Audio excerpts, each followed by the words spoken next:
നോമ്പെന്ന് പറഞ്ഞാൽ ഒരു ഉറക്കുകാലാണെന്നുള്ളൊരു ധാരണ ചിലർക്കൊക്കെ ഉണ്ട്. വിശുദ്ധമായ സമയം ഉറങ്ങിത്തീർക്കാനില്ലതല്ലെന്ന ബോധം വേണം. ബീവി റാബിയത്തുൽ അദ്വിയ്യക്ക് വല്ലാതെ ഉറങ്ങാൻ കഴിഞ്ഞില്ല. ബീവി നഫീസത്തുൽ മിസ്രിയക്ക് വല്ലാതെ ഉറങ്ങാൻ പറ്റിയില്ല.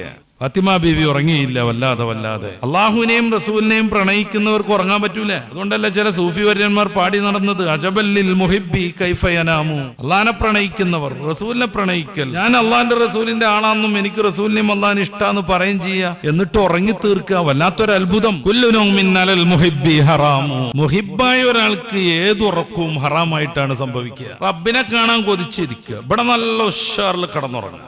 വിജയം നേടാൻ ഒരൊറ്റ പ്രാവശ്യമെങ്ങാനും ഖുർആനിൽ നിന്ന് ഒരക്ഷരം ഓതിയാൽ ഏറ്റവും ചുരുങ്ങിയത് 70,000 പ്രതിഫലം വാഗ്ദാനം ചെയ്യുന്ന മനോഹരമായ സന്ദർഭം അല്ലാഹു തുറന്നു തന്നിരിക്കുക. എന്നിട്ട് കടന്നങ്ങനെ ഉറങ്ങുക. റബ്ബിനെ സ്നേഹിക്കുന്ന ഒരുത്തന് വല്ലാതെ പിടുത്തം വിട്ട് ഉറങ്ങാൻ കഴിയൂല.